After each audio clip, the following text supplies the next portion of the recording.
एक बार फिर से स्वागत है आप सभी का हमारे YouTube channel world of Hindi पर। मैं संजय सर।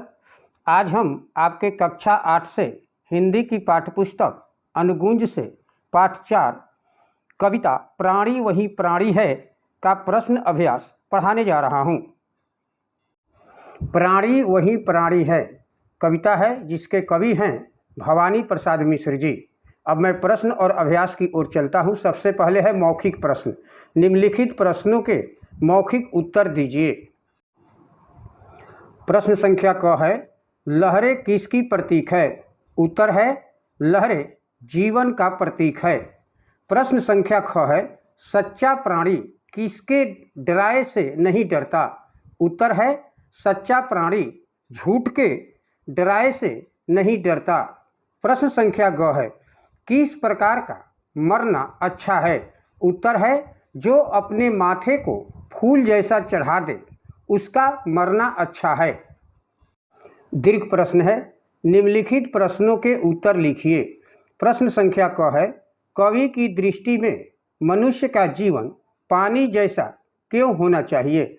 उत्तर है जिस प्रकार पानी गर्मी में शीतलता प्रदान करता है और प्यासे को प्यास बुझाता है, ठीक उसी प्रकार मनुष्य को भी दूसरों के काम में आना चाहिए, उनकी हमेशा मदद करनी चाहिए। इसलिए कवि की दृष्टि में मनुष्य का जीवन पानी जैसा होना चाहिए। प्रश्न संख्या ख है, जीवन के उतार चढ़ाव में मनुष्य की मनोदशा कैसी होनी चाहिए? यानी मन की दशा कैसी होनी चाहिए? उत्तर है जीवन के उतार चढ़ाव में मनुष्य की मनोदशा निडर होकर सच्चाई के साथ आगे बढ़ने का प्रयास करना चाहिए। इच्छा शक्ति दृढ़ और मजबूत होनी चाहिए। प्रश्न संख्या ग है, मनुष्य को किन किन वस्तुओं का लोभ हो सकता है? उत्तर है मनुष्य को धन का, संतान का, संपत्ति का और रोटी का लोभ हो सकता है। प्रश्न संख्या घ है, लंगड़े को पांव और लूले को हाथ देने से कवि का क्या भाव है? उत्तर है इन पंक्तियों के माध्यम से कवि भवानी प्रसाद मिश्र जी का कहना है कि कोई भी किसी का मुहताज नहीं हो, वह स्वयं अपना कार्य दृढ़ता से करते रहे ताकि उसकी जिंदगी खुशहाल बन सके। प्रश्न संख्या अंग है, रुकती सी दुनिया कैसी हो सकती है? कवि के अनुसार उसे कैसे आगे बढ़ाया जा सकता है?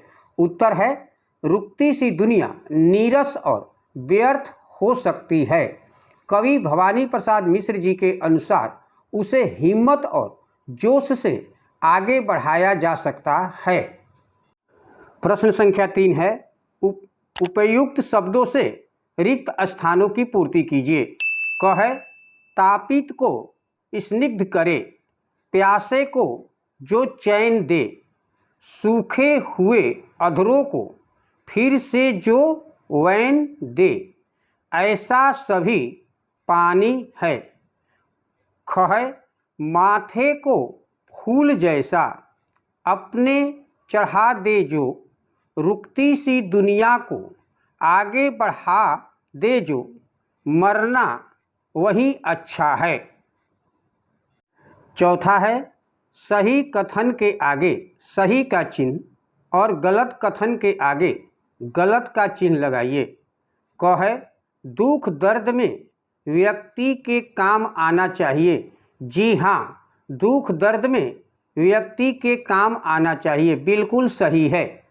ख है, सच्चा प्राणी जीवन में आने वाली विविध घटनाओं के उतार चढ़ाव से टूट बिखर जाता है। जी नहीं, सच्चा प्राणी जीवन में आने वाली विविध घटनाओं के उतार चढ़ाव से टूट बिखर नहीं जाता है, बिल्कुल गलत है। ग है, पद और पैसे के लोभ में गलत मार्ग नहीं चुनना चाहिए। जी हाँ, पद और पैसे के लोभ में गलत मार्ग नहीं चुनना चाहिए, बिल्कुल सही है। घ है, सच्चा प्राणी थोड़ा डरपोक होता है। जी नहीं, सच्चा प्राणी थोड़ा डरपोक नहीं होता है, बिल्कुल गलत है। प्रश्न संख्या 5 है, कविता की किन पंक्तियों में निम्नलिखित विचार व्यक्त हुए हैं? क है निराश, हताश लोगों को अपने अधिकारों के लिए लड़ने के लिए प्रेरित करें, बोलने को कहे, लंगड़े को पाँव और लूले को हाथ दे, रात की सांभर में मरने तक साथ दे। ख है असहाय को सहारा दे, तापित को स्निग्ध करें, प्यासे को चैन दे। ग है दूसरों के रौब और ताकत के आगे झुककर झूठ न बोले, झूठ के डराए से हरगिज डरे नहीं, सचमुच वही सच्चा है। घ है सम्मान के लिए जान भी देनी हो तो तैयार हो जाएं, यानी माथे को फूल जैसा अपने को चढ़ा दे, जो रुकती सी दुनिया को आगे बढ़ा दे, जो मरना वही अच्छा है। अंग है इस दुनिया में सभी एक समान हैं, कोई भी प्राणी बड़ा नहीं होता और कोई भी प्राणी छोटा नहीं होता। आइए भाषा कौशल की ओर मैं चलता हूँ। पहला है निम्नलिखित शब्दों के दो दो पर्यायवाची शब्द लिखिए। मैं यहाँ पर लिख दिया हूँ चैन। चैन का पर्यायवाची शब्द होता है आराम, सुकून। रात का पर्यायवाची शब्द है निशा, रात्रि। पानी का पर्यायवाची शब्द है नीर, जल। सच का पर्यायवाची शब्द है सच्चाई, सत्य। लालच का पर्यायवाची शब्द है लोभ, प्रलोभन।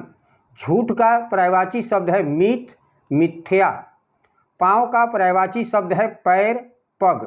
माथा का पर्यायवाची शब्द है पटल, मस्तक। छोटा का पर्यायवाची शब्द होता है अनुज, लघु। दुनिया का पर्यायवाची शब्द है संसार, जगत। दूसरा है समझिए और लिखिए। मैं यहाँ पर लिख दिया हूँ, यहाँ से लेकर करके। काई सा फटा, तोते सा रटा, फूल सा सुंदर, मिर्ची सा तीखा, कील सा नुकीला, रुई सा हल्का, शहद सा मीठा, पहाड़ सा ऊंचा, बर्फ सा ठंडा। प्रश्न संख्या 3 है, भाववाचक संज्ञा बनाइए। प्यासा का भाववाचक संज्ञा होता है प्यास। सच्चा का सच्चाई। बहना का भाववाचक संज्ञा होता है बहाव। मधुर का भाववाचक संज्ञा मधुरता।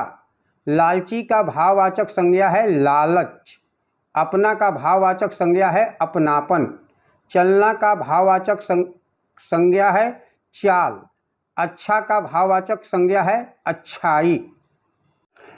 इस पाठ में जितने भी शब्दार्थ हैं और प्रश्न अभ्यास, उसे अपनी काच पुस्तिका पर अच्छे तरीके से लिख लीजिएगा और उसे याद करते रहिएगा। इस तरह से यह पाठ आपका यहीं पर समाप्त हुआ। थैंक यू मेरे प्यारे बच्चों। मैं संजय सर।